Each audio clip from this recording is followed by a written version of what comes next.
Saudara, terima kasih Anda masih bergabung bersama kami di Saling Silang Jak TV. Kita membahas terkait dengan adanya isu dugaan kebocoran data pribadi masyarakat yang sudah melakukan registrasi SIM card. Saya ke Pak Mirza. Pak Mirza, kalau sekarang data sebenarnya jumlah nomor yang aktif di Indonesia sudah berapa puluh juta Pak, atau berapa ratus juta?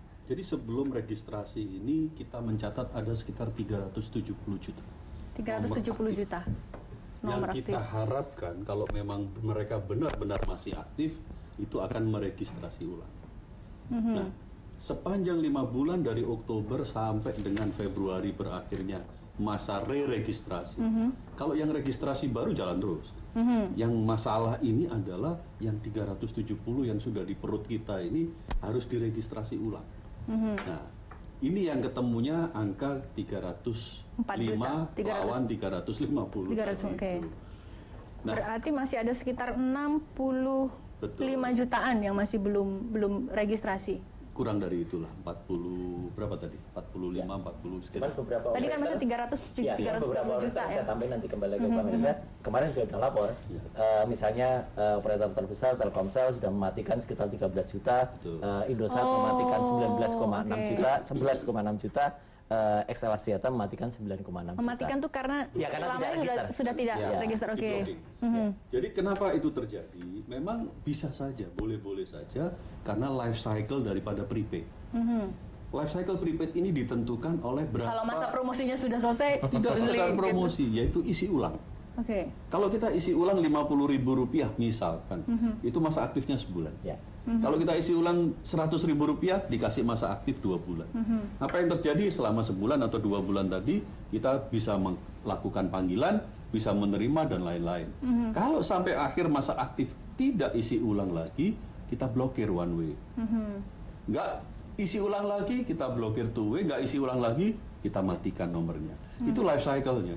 Jadi bisa jadi yang tadi sudah dimatikan memang nggak akan daftar lagi karena dia sudah masuk yang namanya masa tenggang. Jadi memang ya mungkin SIM card-nya sudah disampah, SIM card-nya sudah di kantong, SIM card-nya entah nggak tahu di mana, tidak akan pernah mendaftar lagi karena memang tidak niat untuk dipakai ulang, gitu kan? Targetnya dari 370 juta yang aktif dan mungkin ada tadi dikurangi data dari Mas Roy Suryo yang ada beberapa tidak aktif kemudian diblokir.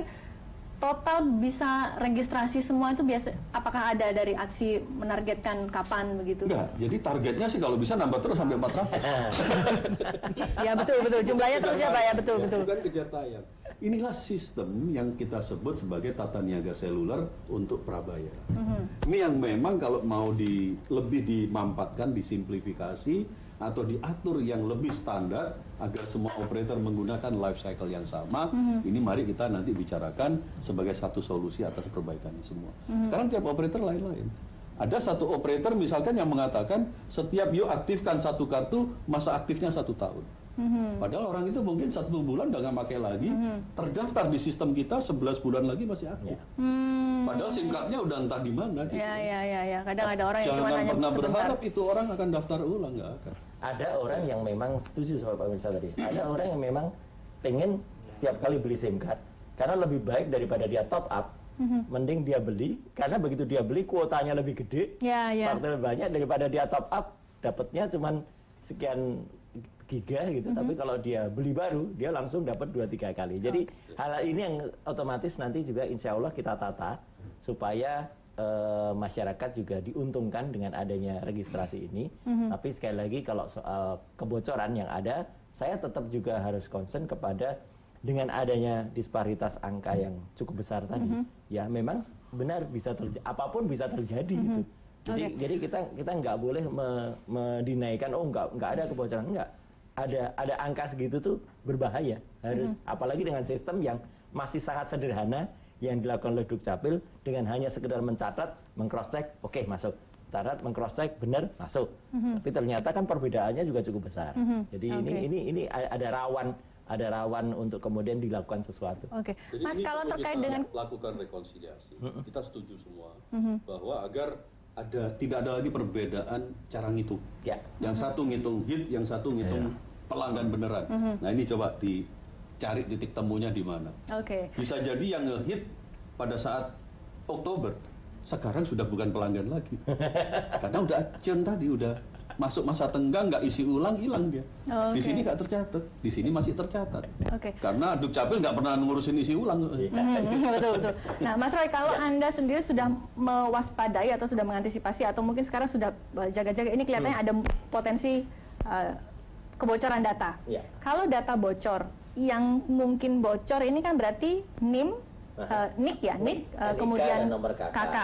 Dan nomor teleponnya, kemudian nomor teleponnya terdaftar. Apa sih Mas yang mungkin dari 3 data itu yang bisa dilakukan dari 3 data itu? Itu tadi, jadi orang bisa kemudian menyaru atau menggunakan data itu, misalnya untuk melakukan tindakan yang tidak benar. Misalnya ada orang yang bisa dia mendaftar dengan 50 identitas tadi. Kan andai kata kemudian dilakukan tindak kejahatan, tadi misalnya dilaporkan ke kepolisian, yang kena kan orang itu jadinya. Jadi apa gunanya registrasi kalau kemudian ternyata data ini tidak valid? Apakah dengan kita punya nomor NIK, kemudian KK, kita sudah juga sekaligus sudah bisa mengakses bahwa ini namanya di A, kemudian tanggal lahirnya segini, alamatnya segini? Kalau Dukcapil sangat mungkin melakukan hal itu. Jadi sekali lagi saya ingin khusnuzon saja, berpraduga baik ya. Moga-moga memang secara sistem itu aman. Kan kemarin sempat saya tanda juga dalam RDPU. Oh ini sudah menggunakan ISO 2000 sekian, sudah pakai ISO 97 apa 27.000. Ya tapi orangnya tetap ISO. ISO lagi gitu. Ya jadi artinya bisa ngopo-ngopo itu masih bisa berbuat apa-apa. Betul. Artinya sepanjang masih ada human di situ bisa. Contohnya gini. Human error itu masih ada ya. Gini, misalnya kita bekerja di perbankan, ya. Misalnya ini hanya contoh saja, ya. Di customer service, dia pegang data nasabah. Kemudian kita pindah di hire di bank lain. Ya. Kemudian dia ingin dapat target, misalnya gitu. Dia kontak lagi nggak nasabah-nasabah yang lama? Pasti, karena justru dia di hire karena dia punya link di dan dia punya data kan? nggak? Punya kan? Gitu. Nah, khawatirnya saya semoga berharap teman-teman di Dukcapil itu nanti bisa aman betul menjaga karena mereka punya akses. Dan Dukcapil dengan operator, dengan konsumen bukan hanya satu-satunya mitra. Ternyata ada lembaga lain yang juga bisa mengakses itu kan. Ya, ini gitu. adalah ada beberapa lembaga pemerintah. Jadi artinya kalau Kominfo kemudian bertahan, bukan kami datanya. Betul, memang dalam case ini. Tetapi dalam case yang lain bisa juga kan. Makanya kami perlu panja itu untuk memastikan betul. Jadi ini panja itu bukan untuk menakut-nakuti masyarakat, bukan. Bukan untuk membuat menakut-nakuti Dukcapil, bukan. Tapi untuk justru mengamankan semuanya agar tadi yang ditanyakan kekhawatiran-kekhawatiran itu nanti akan kita sampaikan supaya itu dilindungi. Kekhawatiran secara teknis dan non teknis itu harus benar-benar diantisipasi dari awal. Tapi kalau operator sendiri tidak bisa mengakses ya Pak, kakak itu kemudian namanya siapa, nama orang tuanya siapa, karena kan ada banyak informasi atau kekhawatiran orang ketika nomor NIK saya bocor, kakak saya bocor, saya ketahuan nama ibu saya. Data perbankan itu kan password paling aman itu kan nama ibu. Seluruh isi daripada data itu tetap stay di Dukcapil. Jadi tidak ada yang di-share ke operator ya Pak? Ya, tidak ada. Serba salah. Dulu kita dapat nama abal-abal, alamat abal-abal. Sekarang kita nggak dapat semuanya, tapi dapat angka-angka aja berupa nomor NIK dan KK. Kalau memang nanti dibutuhkan kembali minta izin akses ke Dukcapil, ini siapa di belakangnya. Itu hanya bisa dibuka kalau ada urusan dengan penyidik. Tanya ke Mas Damar, Mas, kalau Anda melihat dengan adanya potensi kebocoran data, apa sih Mas yang paling dikhawatirkan menimpa masyarakat? Ya, saya mewakili masyarakat yang ISO tadi kali ya. Karena dengan nomor NIK dan KK sebetulnya saya bisa melakukan banyak hal. Walaupun saya nggak bawa data kakaknya. Ya kan tinggal masalah ini nomor-nomor tadi kan sebetulnya informasi. Informasi kalau ketemu dua informasi menjadi data. Kalau ketemu lagi kita database yang lain menjadi lebih lengkap lagi. Jadi sebetulnya ini tinggal masalah ISO-nya apa gitu aja ya. Nah, bisanya apa gitu ya. Nah, ini yang memang menjadi kerentanan karena gini. Dari satu nomor KTP, NIK, itu kan kita mendapat 6 informasi. Alamat? Belum sampai alamat. Provinsi, kabupaten, kecamatan, tanggal lahir, bulan lahir, tahun lahir, terus nomor urut, ya. Itu dari nomor itu. Dari satu NIK. Ya. Lalu dari itu kalau saya bisa cross sama data yang lain, yang katakanlah tadi NIK yang KK gitu ya, di mana di situ ada NIK yang lain, maka itu saya bisa dapat SSE seseorang, status sosial ekonomi seseorang,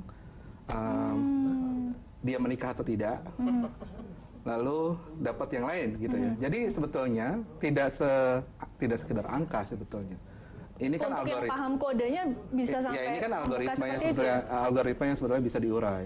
Nah, makanya sebetulnya kalau dalam kacamata keamanan digital ini adalah proses profiling. Nah, profiling itu akan menjadi berbahaya memang kalau nanti ada di tangan yang salah. Saya bukan orang yang salah ya, jadi tapi di tangan orang yang salah itu akan bisa menjadi berbahaya. Makanya tadi saya katakan sekalipun ini hanya angka-angka, tapi dia punya nilai value. Sehingga dia bisa dihargai sebetulnya, karena ada orang-orang yang mampu melakukan profiling dari data-data tersebut, dan data-data tersebut kemudian di cluster sedemikian rupa diolah, kemudian di mining namanya, di mining datanya, dan kemudian menjadi data yang lain. Oke, tahan dulu Mas Damar. Ada banyak yang mengatakan kebocoran data ini ada kaitannya dengan Pilpres dan juga Pileg pada tahun 2018-2019. Betulkah demikian atau mungkin itu terlalu jauh? Kalau Mas Ray Surya sudah senyum-senyum, tetap bersama kami di JAK TV.